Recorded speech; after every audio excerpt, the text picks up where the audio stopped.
بسم الله الرحمن الرحیم. ګرانو زده کوونکو، خدای دې وکړي چې دا دویم فصل هم یو څه استفاده کړي. مخکې درس مو د ساده او مرکب رفع په هکله و چې ساده رفع څه رقم کارول کیږي او مرکب رفع څه رقم. ساده رفع کې البته هغه ګټه چې کیږي هر څونه کلونه چې تیریږي ضرب د کلونو د تعداد کیږي، او په مرکب رفع کې د همغه د یو کال ګټه هم آینده کال کې په سیستم کې راځي، دغه ګټه بیا هم اخلي. چې موږ هلته فرمول دلته چې پی مساوي کېږي ا یو جمع آر فیصد کل په توان د ان. اوس به دا مخکینی درس و. اوس به نوي درس کې چې د دوهم فصل مهم ټکي دي. په دوهم فصل کې موږ نسبت ویلې. نسبت حاصل تقسیم د دوه همجنسو کمیتو ته نسبت ویل کېږي، او یا دوه همجنس کمیتونه چې یو قیمت څو برابره د بل قیمت دی، چې موږ کولی شو چې دې مورد کې مختلف سوالونه هم حل کړو. فرضاً موږ سوال کار وکړو چې کچیرې یوه دوا موږ جوړوو په نسبت د دوه پر درېو دغه دوا جوړوو، نو دا په دې معنا چې یعنې 3 سهمه یو مواد باید پکې وي، 2 سهمه بل مواد. یعنې په واسطه د همدغه نسبت سره موږ کولی شو چې دغه دوا جوړه کړو. فرضاً موږ له لایم سلفر نه نوم واخیسته چې په ونو یې پاشي. لایم چونې ته وایي سلفر چې تقریبا څو حصې سلفر له څو حصې چونې سره ګډېږي او د حرارت ویل کېږي، دوا جوړېږي. که ووایي چې موږ ته یو چیرې پوښتنه وکړي چې دوه په درېو په نسبت سره تاسو دغه دوا جوړه کړئ، نو له دې یو استعمال یې فرضاً دلته ده. د مختلفو ساحو کې له دې نه استفاده کېږي. بل راځو تناسب د دوو مساوي نسبتونو ته تناسب ویل کېږي، چې موږ مستقیم تناسب و معکوس تناسب و.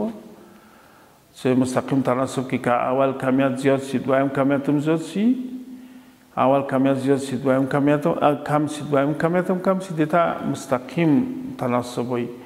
او که اول کمیت زیاد کو دویم کمیت کم، یا اول کمیت کم دویم کمیت زیاد، دې ته معکوس تناسب وایي.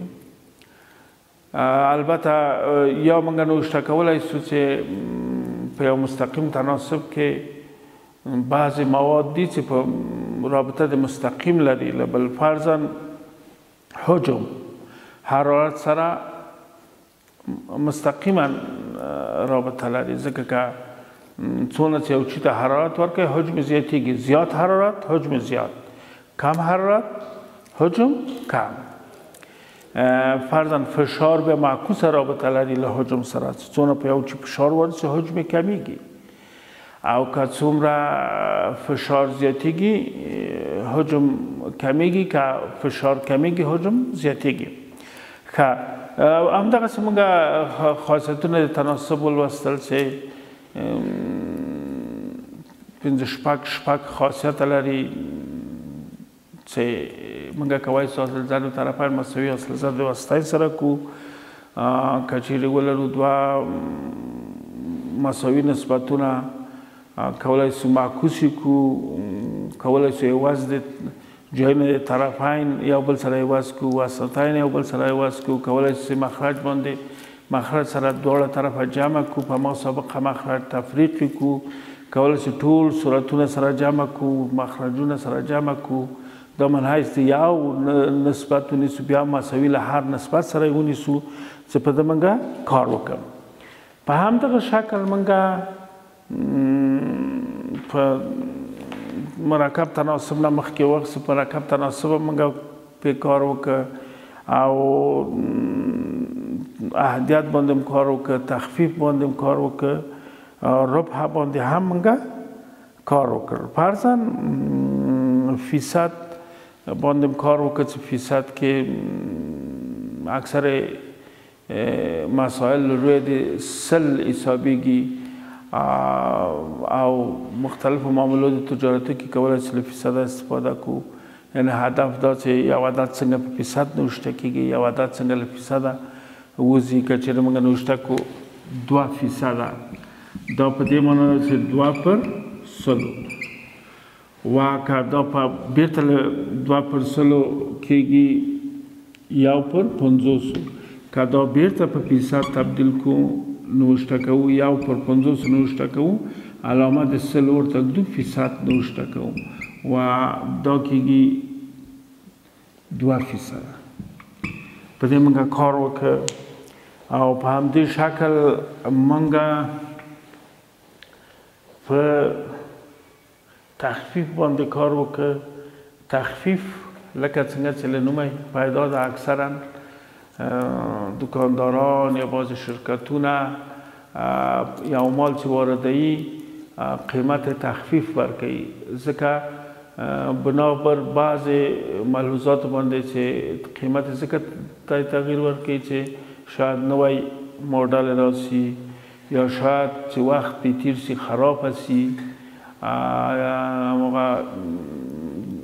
هغه خپل اصلیت له لاسه ورکړي. نو په دې لحاظ هغه یو څه تاوان په ځان مني او په هغه باندې نوشته کوي چې 2% تخفیف دغه جنس.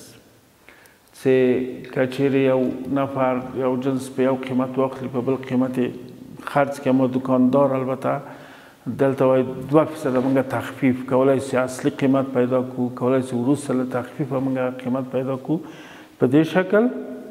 او په همدې شکل موږ ربح باندې کار وکړ چې ربح د ساده او مرکبه ربح ده.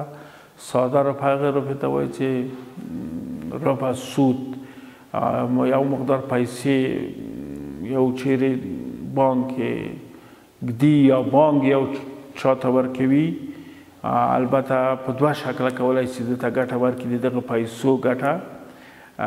داسې که په ساده ربح باندې قرارداد وکړي کولی شي چې وایي چې موږ کال کې 10% ګټه درکوو د همدغو پیسو نه په نرخ د 10%. او یا دا وایي چې که په نرخ د مرکب په ربح د مرکب که دا په بانک کې کېږدي، په دې صورت کې ورته وایي چې موږ کولی شو چې په 10% په ربح په ګټه کېږدو، مګر د هر کال د ګټې هم له تاسو څخه ګټه نوره ګټه اخلو.